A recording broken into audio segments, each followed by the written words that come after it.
It's the Fantasy Finish Line podcast tonight on Thursday, September 1st, 2022. Tonight we're going to talk about draft strategies and do a mock draft live.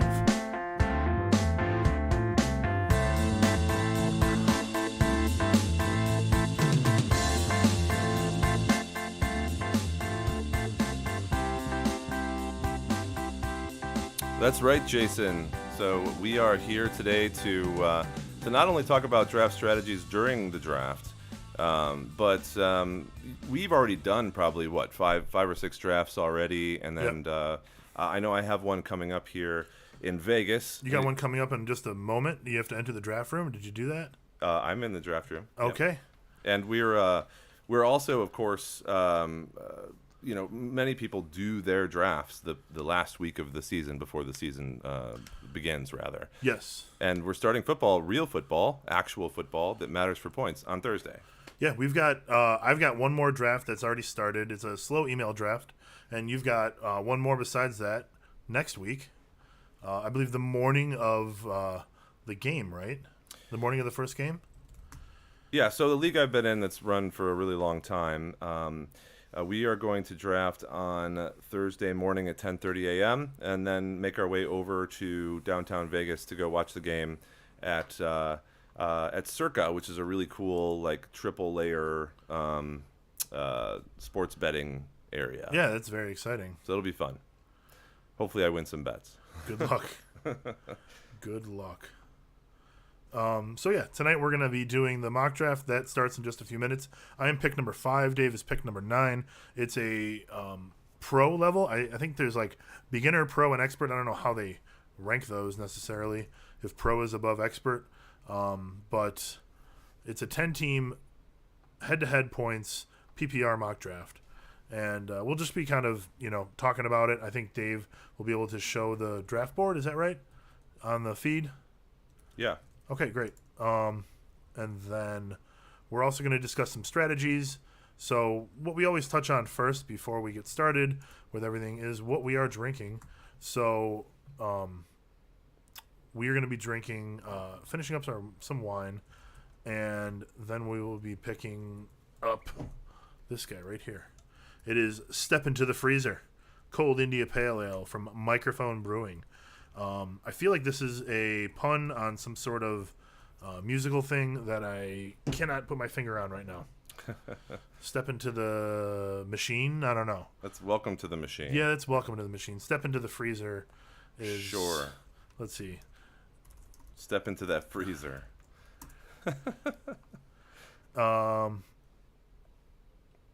It's probably from the Fish song Tweezer.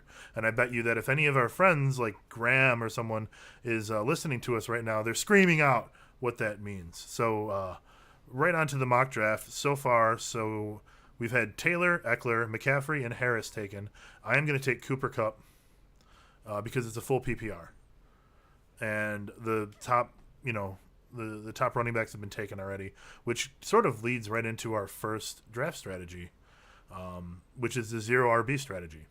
So I kind of look at this as, if you've been burned by the first round running backs going down, you might be wary of continuing down that road year after year. I don't always recommend that you draft based on a player's injury history or what's happened to you in years past in fantasy football. I think that you should start each year fresh, but everyone's a little different. That sort of is the first thing that came to mind if you don't want to take a running back early and it's because of your past experiences with that. Right now, I didn't take a running back early because I didn't want to jump all the way down to a Derrick Henry or a Dalvin Cook. I don't particularly care for Dalvin Cook this year. I think he's overrated. We talked about that in a previous preseason episode. And now Dave Biggs is on the clock. We'll see what he's going to take.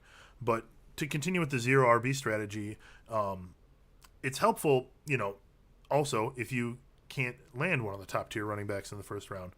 And really what you want if you're going to take running backs early is someone who's going to be the primary ball carrier for their team.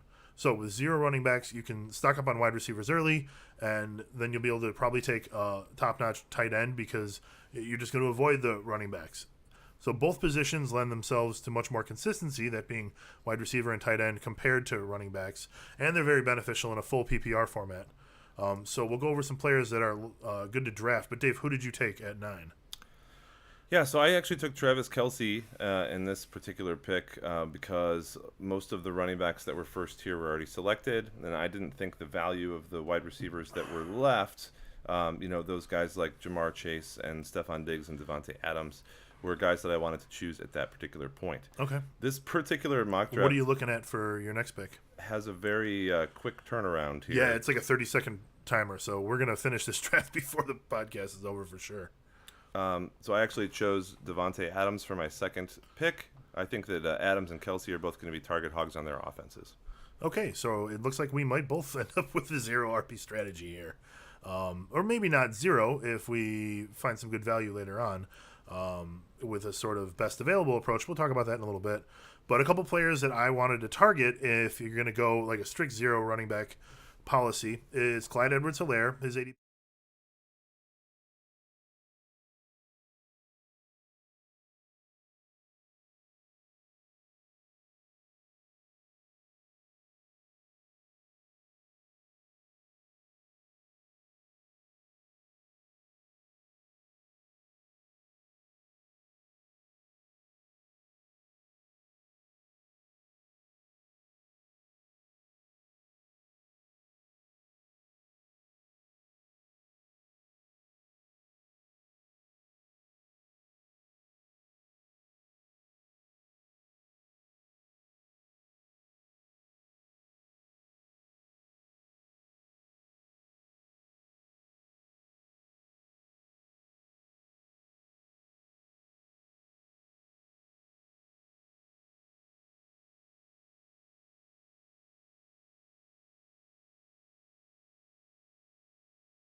here I'm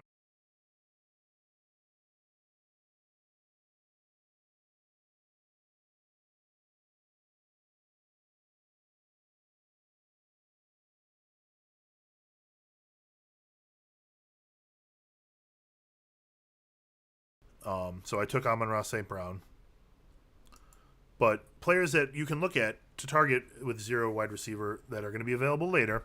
Adam Thielen, his ADP is 72. He has 24 touchdowns in the last 2 seasons, and he's got the same quarterback. So as the 29th wide receiver off the board, it's very unlikely you're going to find someone who's going to score more touchdowns than Adam Thielen this year, or have a higher chance of scoring those touchdowns anyways. Darnell Mooney, ADP of 79. He's one of the last picks that you can use to grab a guy who will be considered the top wide receiver on the team, at least to start the year. There's another guy, Alan Lazard, who is available kind of late, but we'll bring him up in a different context in a little bit. And one of the things I've noticed is that the Bears kind of put together a decent preseason. That doesn't always mean much. It doesn't always translate, but it's better than them looking like garbage. So... they haven't been terrible, and apparently we have no audio during the screen share. It seems to be working now, Jason. Oh, great. There's no timestamp on these comments, so I'm just going to continue here with the players I'm talking about. Where are we at in the draft anyways? Did you make any more picks since Amon-Ra? No, we're on the other side of the draft. Yeah, so I'll be pick 69. That's a nice pick. We'll see exactly how that works. So you're going to take Rob Gronkowski? Maybe, possibly. Nice. They say he's retired. I don't know if I believe them. Yeah, I know, right? Yeah. One of my favorite sleeper wide receiver picks this draft is Christian Kirk. So he is available as the ADP 109. But it is my pick, and I have 20 whole seconds to make a decision. We are in a big wide receiver run right now with Judy, Thomas, and Godwin. So I'm going to take Clyde Edwards-Helaire at pick number 65. We had previously said that his ADP was 63. So he's my first backup, or he's my second running back. Yeah, I have him ranked 81. Okay. But you don't have any reason in particular that you're further down on him? Well, I mean, you've been paying attention to the news as well as anybody else, right? Like that team just seems to not want him to be the guy.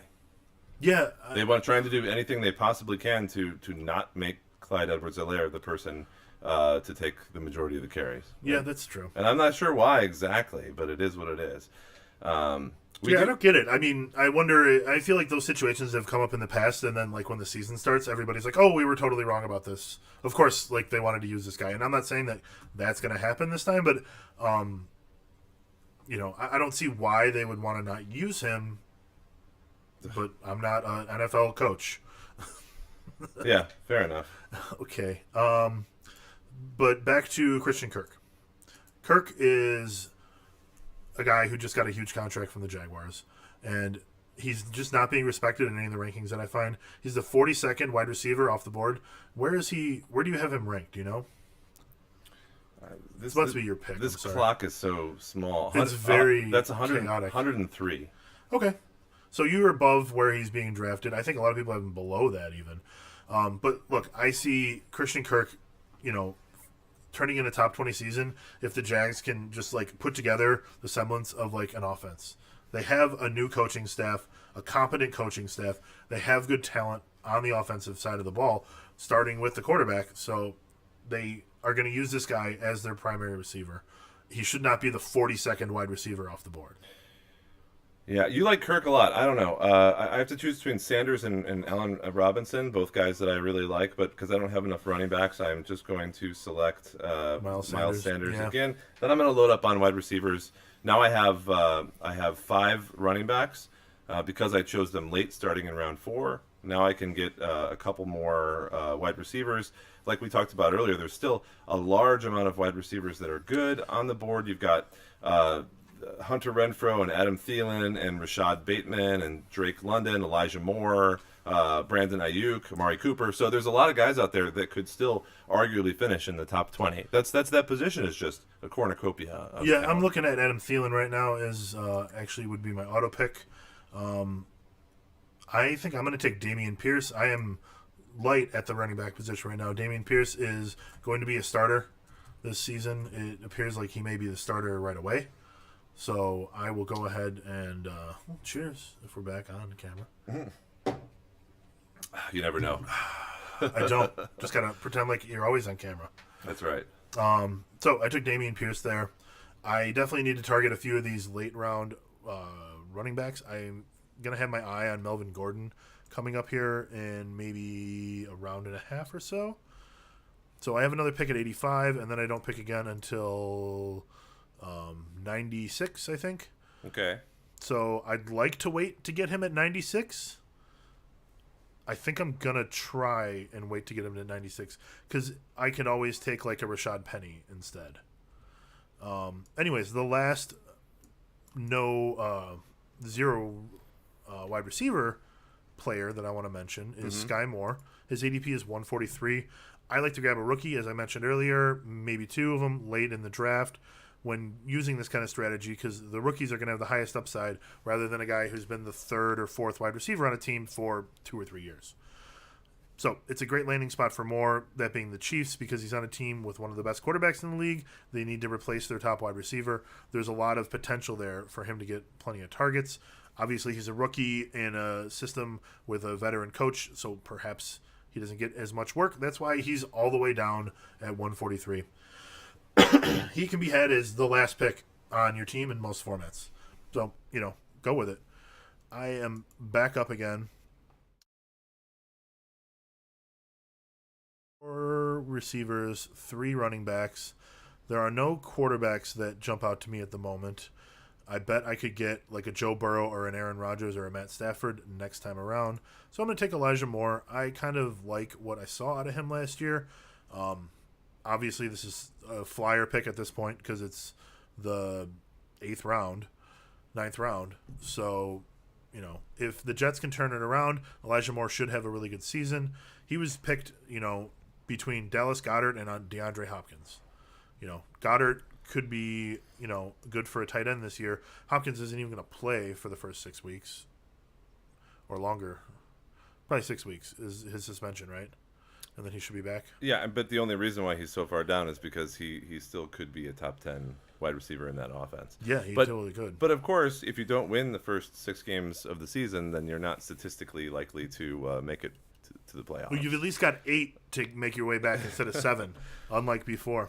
Well, I'm on the clock again. So I like Brandon Ayuk. I like Robert Woods. They have Smith and Toney up pretty high in the rankings for me. Personally, I think that Smith is the best available player in the rankings at the moment. I think that that Ayuk and Robert Woods are better. So I'm going to select Robert Woods, who could very well be the number 1 receiver for the whole year on the Titans. And I still have another pick coming up because I took a guy that was a little bit lower here. I need another wide receiver. And I don't want Marquez Valdez-Scantling. I don't want Russell Gage. I don't want Jacoby Myers. I don't want Chase Claypool, who I think could even be beaten out by George Pickens this season by what I've seen so far in the preseason.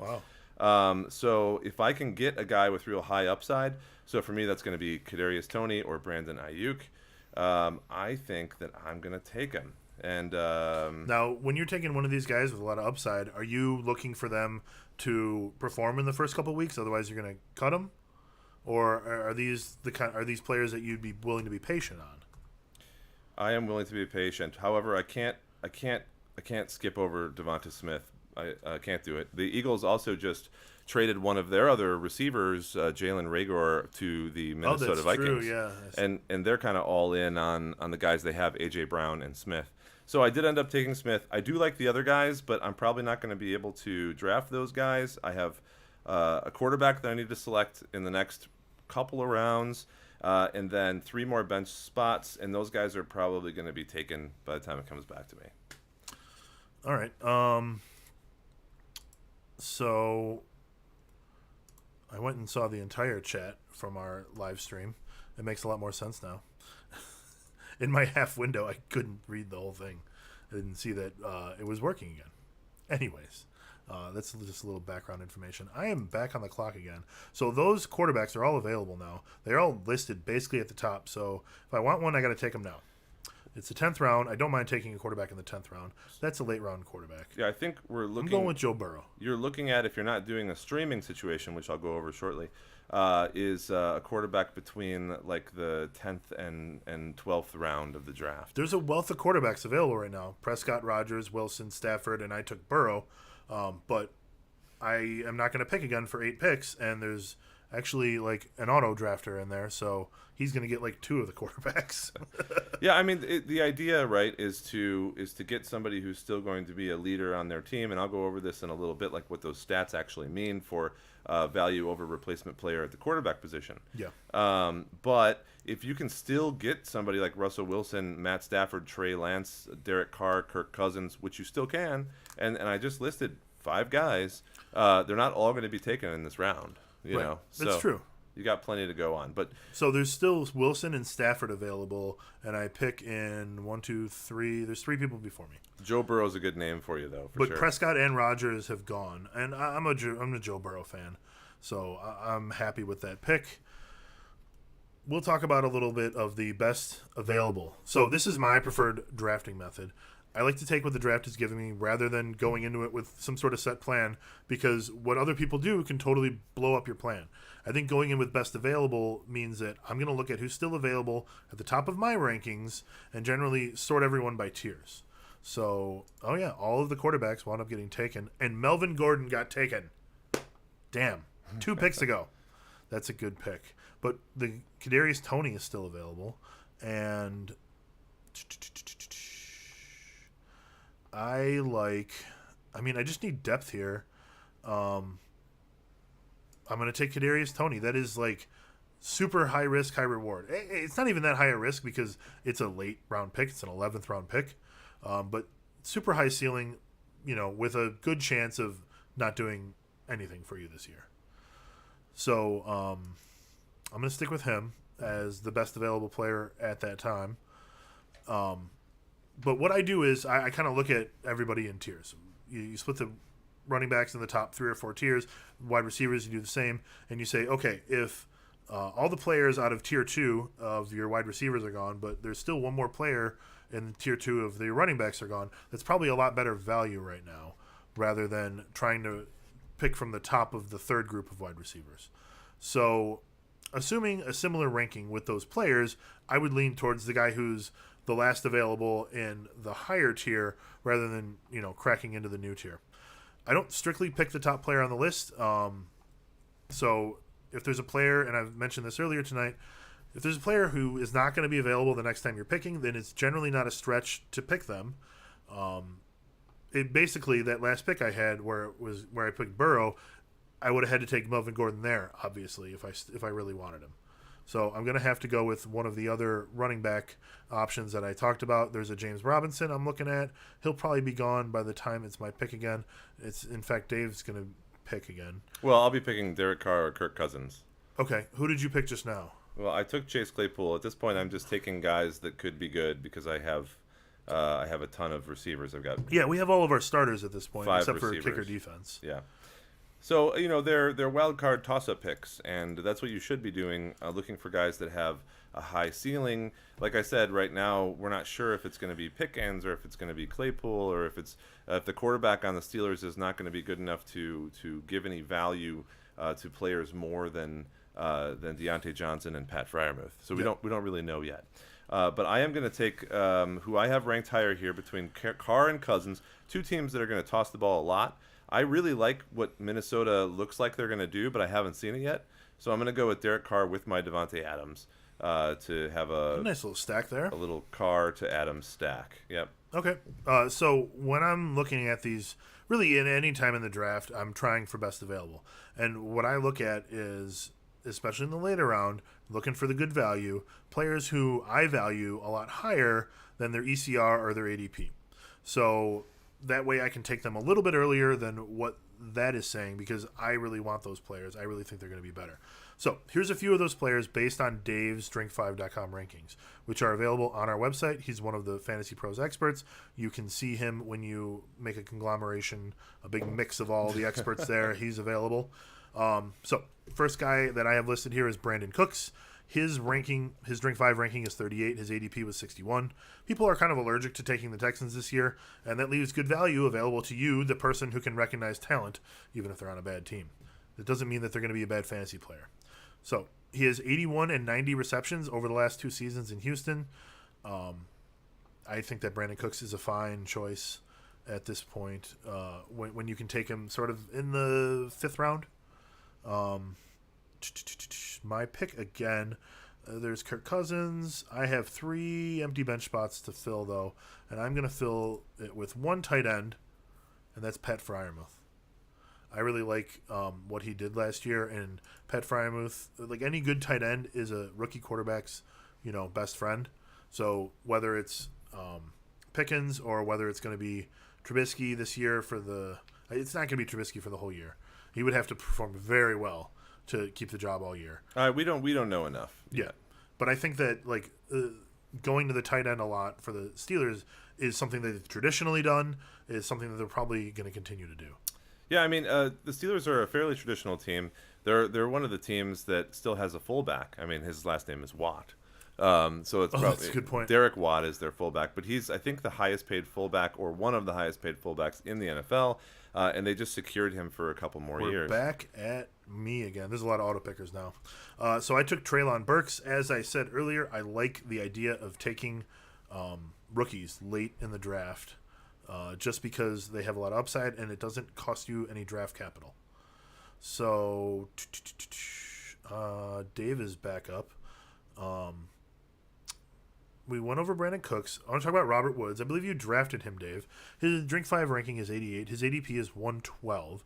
So he had an unfortunate injury last season, but he's moved to the Titans, and A.J. Brown has moved on from the Titans to the Eagles. So there's a lot of targets to make up for, and Woods is going on average in the 12th round, but taking him in the 10th or 11th is still really good value because we value him in the 9th round. So I'm not sure where exactly you got him. I think that we'll get a pick history all the way around at some point. Here we go. Woods. You got him at 89. So I dare say you could have waited a little longer for him, but you took him right where you rank him, and I am all for that. No, you can wait a little bit. It's possible to do so as well. Yeah, it's just that if you had another 30 seconds for each pick, we may have a little more time. Yeah, but that isn't as exciting when you're doing it live. Another guy who you took is Tony Pollard. You selected him 49th overall. We have him as a drink 5 ranking of 53, and his ADP is 83. And the way I look at it is this: Zeke Elliott has gone from a stud RB to a plotter. We've talked about plotters all the time. He barely passed the 1,000-yard mark last year. He hasn't led the league in anything important since 2018. He's just not the guy he used to be. He was a top 10 running back, number 10, because he played every game last year. That's great. So Pollard's workload has been steadily increasing throughout his career. He's gone up in touches and receptions each of his last 3 seasons. It's only 3 years he's played. He posted career highs in yards per carry and yards per reception last year. So they're using him more, and he's doing more with it. I really think that that's a great trend. We like to talk about trends here. That's 3 years in a row that we've seen this trend of him being used more, and he is now, as of last year, doing more with that work as well. So I really like that Tony Pollard choice. And then finally, we've got Alan Lazard. His drink 5 ranking is 79. His ADP is 99. So going into the season, he's the best wide receiver option for the Packers. Oh, I believe it's time for me to pick a kicker in defense, isn't it? Yep, my bench. Oh, I have 1 bench spot left. When you have the people in the mock draft just leaving because nobody wants to pick the last 4 rounds of the draft, that's not why you're there. You're there to pick the first 10 rounds defense of the draft. How about the Buccaneers? Why not? I don't even know who they play week 1. That's okay. I'm on the clock in 5 picks, and they're all auto picks. Well, I queued up a bunch of things. I've started to do that just because these are such short clocks with the 30 seconds. I think you find... Oh, fun. I'm going to queue up... Oh, cool. I can draft Justin Tucker in the second to last round. How fun. That's never going to happen in real life. Are you doing that? I did. I took him. Oh, good job. I got Justin Tucker in round 15 of 16. Well, I would take someone else here. if I'm being honest, but I'm going to go ahead and draft the Steelers defense. Why not? And because I'm a Steelers fan, again, this is not my actual team that I'm putting money on, but let's just go ahead and I need to throw a running back, I think, on my bench. we'll take Chris Boswell and the Steelers D because I only have one bench running back, so I'm not going to take Brian Robinson, but I might take J.D. McKissick because there was a lot of talk coming out of camp about how they didn't want to use what's his face? Who's the guy who's now the assumed starter? What team are you referring to? The Washington Commanders. Oh yeah, Antonio Gibson. Yes. Yeah. So Brian he had Robinson been basically demoted to kick returner. Well, we'll see if Brian Robinson's able to actually play this year. It seems like, and we don't have the gory details, obviously, but it seems like his injury could just prevent him from playing for 4 weeks or 6 weeks. He was put on IR, but there's been no talk of him absent for the whole season. However, that does mean that Antonio Gibson, whose job was strangely on the line, according to the news of the preseason anyway, may still be the secured starter, which means that J.D. McKissick could certainly be scraping up some of that. We should save these teams as a best ball and just see who at the end of the year has the most points. Although, never mind, because McKissick, didn't he get picked up by... No, he's still on the Commanders. Yeah, he's on the Commanders. And he was actually really good in PPR towards the end of the year when there was a lot of injuries, and McKissick was getting passes left and right. Yeah. But the other player on that team that's similar to that is Logan Thomas, who, when he's playing, seems to get 8-9 targets a game. Yeah, I remember that. And he had a bad injury last year, which put him on IR, but he is practicing again in drills. And so he may be another sleeper tight end kind of guy. Yeah, that's somebody who I haven't seen come up at all in any draft that I've had so far this year. He might even be a free agent in a lot of the leagues still. Well, that's the point, is that we have so many players out there, right, that we look at as the ones we have to draft and the ones that are currently healthy, et cetera. But we hardly ever look at those guys that are the ones to scoop up until it's that week when they come back. And by then, a lot of times it's too late unless you got to be taking guys a week before. So he is expected to return week 2 at the latest. Yeah, so that's pretty good. Yeah, he was activated from the pup list last week. So we'll see what happens with him. Do you want to go over your team? Do you want to take a drink really quick? Sure. Do we need to take a breath after that rapid fire mock draft that took us 30 minutes? I was unprepared for the 40 mock. minutes? I was unprepared for the mock because we've had a lot of slow drafts in real life. Oh, they've been slow. But yeah, sure. Why don't you go ahead and just give us some mood music? Well, it's gonna be frantic because that's what we just did. Can I get a little bit of that?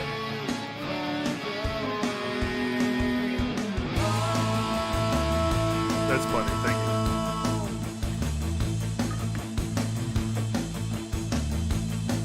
Cheers. Cheers. Good draft. Always like a good draft.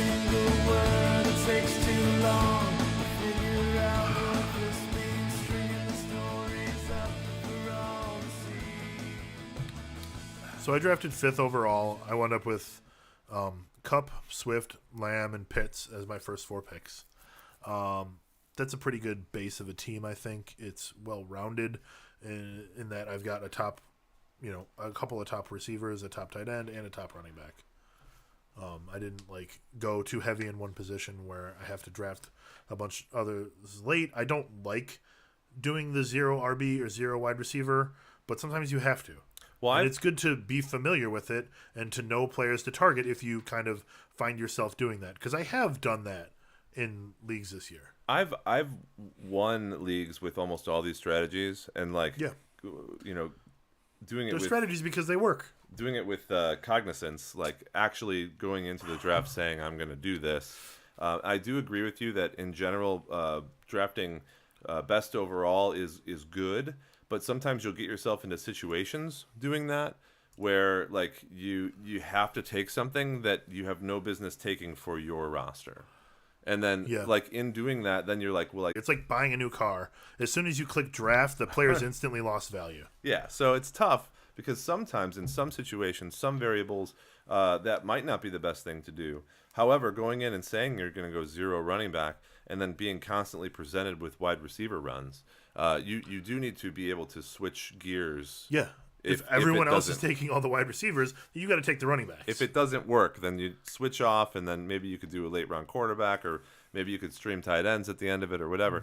But sometimes you just have to switch off of what you were doing before. Okay, so do you want to talk about late round quarterback? Or do you want to talk about your team? Yeah, so I don't really want to talk about the team, but Okay. I drafted A.J. Brown, Devontae Adams, and Travis Kelce, and that's a good start to any PPR team, I think. So That's a lot of catches. Yeah. I think if I had more than 30 seconds, I might have picked slightly better running backs in the subsequent rounds or gone full zero running back. But it doesn't really matter. The point of the mock draft is to learn those lessons so that when you're doing the actual draft, that you're not caught off guard or surprised by what happens with your league. There's always going to be a couple players in your league that do something that's off kilter, that's off brand, that throws people off.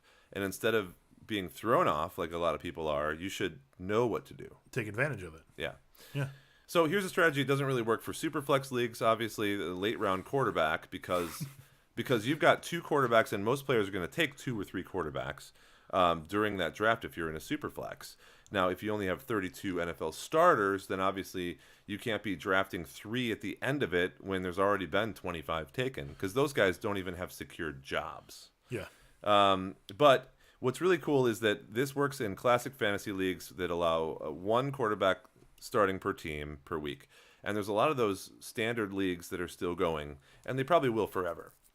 I think that Superflex is cool, but Superflex is kind of reactionary to what goes on in the NFL itself. And I think you can combine this late round quarterback strategy with another one. So say you combine it with 0 wide receiver or 0 running back. Then you could take a whole ton, for example, of wide receivers if you're going 0 running back, late quarterback. What a cool strategy that is. Then We call it the Glenn strategy. Yeah. That's a little inside information. So then when you're going into the draft that you're just going to load up on pass catchers. You don't care about anything else. You don't worry about anything else until you get to, the 7th round, the 8th round. And then you're going to pick all your other guys. And that's a valid strategy, I think, especially 0 running back. 0 wide receiver. I'm sorry. I meant especially with 0 wide receiver. Yeah. But 0 running back, you have to be a little bit more interested in what's going on in the actual draft itself, so that those guys that you are targeting, you can still pick up in the 6th round, 7th round, or else you're going to be left with really the bottom of the barrel. Anyway, since you can't get a stud from every position unless you're playing in a family league or some other barely viable form of fantasy, that this strategy will still result in decent quarterback play. Now, let's look at the data. Over the past 3 years, the average drop-off from a high-end starting quarterback, and those are the ones that we're saying finished 1 through 6 overall, to a lower-end starter, 7 through 12 overall at the end of the fantasy year, is 3.5 points per game, right? That same drop-off for the running back position is a little more than twice that, 7 point something. So when we look at the actual historical data, what that means is unless you actually get the guy that is going to be the top guy, like Josh Allen last year, for example, then you're going to end up taking someone at a higher value than you need to and immediately lose the points statistically on average that you would if you drafted another position instead of quarterback. Yep. That's exactly what Jason and I were talking about. So it's only going to hurt you if you draft quarterback early. The only way that you can not get hurt by that is if you are if you are omniscient enough to know the guy, to know that year that it was Russell Wilson, or the year that it was Aaron Rodgers, or the year that it was whoever. Yeah. And it's tough to do because on a year-by-year basis, it's hardly ever one of the quarterbacks from the top 5 that repeat. It's usually somebody else. That's true. Even the guys who are best don't always do that again as far as fantasy goes. Mm-hmm. And so players to target here, if you're looking at a late round quarterback, again, we're talking about picking a guy between the rounds of 10 and 14, or even later if you're in a league that has more rounds. Trey Lance, ADP of QB 13, he's usually taken about 104 overall. Kirk Cousin, ADP of 15, not the plural cousins, but cousin. Overall 115. Tua Tagovailoa from Miami, ADP of 16 with an overall of 133. And then a couple other guys, Matt Ryan, Jameis Winston, and Mac Jones, all of which could do well this year, And so picking those up, scooping those guys up at the very end, no one's going to take them. Unless you're in a league that's 17, 18 rounds long, they're not going to be taken. And so that kind of leads me into the next strategy, which would be streaming tight ends or quarterbacks. Okay. And in this case, we're looking at these player performances from low-end quarterbacks and tight ends. So if you're already not taking somebody early in a tight end or a quarterback position and not spending that value on them, then the question you have to ask yourself is, why don't we even go further, right? If we're gambling here, let's gamble. So a lot of people, instead of doing a late-round quarterback, how about you just don't select one? Because 30 quarterbacks are not going to be taken in a single quarterback league, redraft league. And there's always viable talent that's available on the waiver wire. And so because these week-to-week performances are so impacted by defensive schemes on a week-to-week basis, by the play calling of the offense, by streaky behavioral patterns that we see on the field. So why not alternate the quarterbacks and tight ends that you have on your team based strictly entire game on getting those running backs and wide receivers that are so difficult? Mm-hmm. Draft a whole team full of them. Don't worry about quarterback and tight end. So here's some examples. Trevor Lawrence has an ADP of 144 overall. He's not even really being taken in one quarterback leagues, or if he is, he's being taken at the end of the draft. Yeah. I don't think he was taken in this mock draft we just did. No, he wasn't. And so his first game is against Washington, who gave up 4,333 yards and 34 touchdowns last year. That's a lot. Now, I think that Lawrence has additional playmakers on his team. We think that he'll take a step up this year, but that's besides the point. You only have to pick one player per week who's going to do well, and generally you can keep that player for a couple weeks, or you can ditch him and get the next guy. Or maybe your strategy is take two quarterbacks and look at what their matchups are over the first 5-6 weeks and try to find some that are compatible.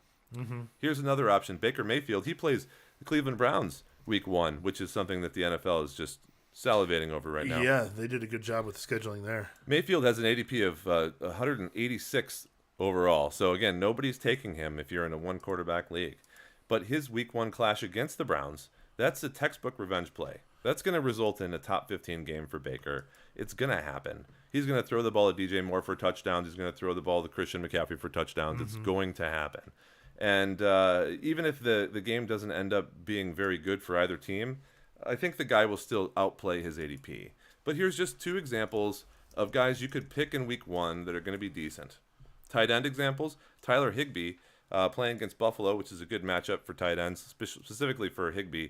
And in previous games against Buffalo, he's done very well. He's currently being drafted with an ADP of 19. That's 180 overall. So he's not being drafted. So you can see here, this is a viable strategy, but it takes more time to set up and maintain throughout the week. And that's really the problem with this strategy.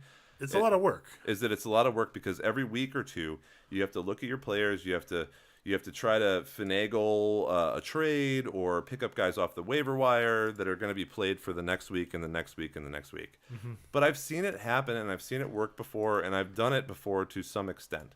I do prefer just doing the late round quarterback and having a guy that I can play for most weeks, or even picking 2 quarterbacks late.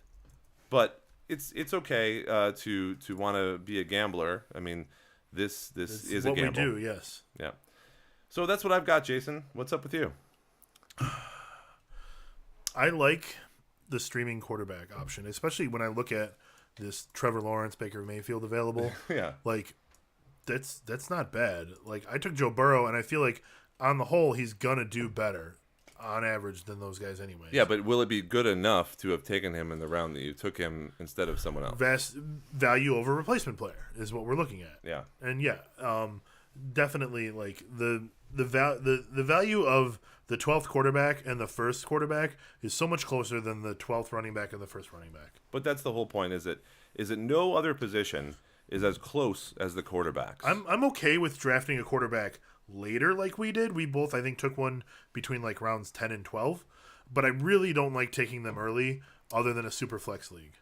I won't take them early unless for some reason like Patrick Mahomes is available in the 3rd round or something like that. Yeah, if you're drafting Josh Allen or Aaron Rodgers or Patrick Mahomes or Justin Herbert, I suppose Mahomes is probably available third round now, but like Allen.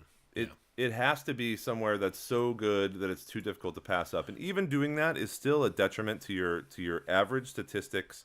Looking at projected points. But if those are available, then it's likely that other players that you would normally take in those spot have already been taken.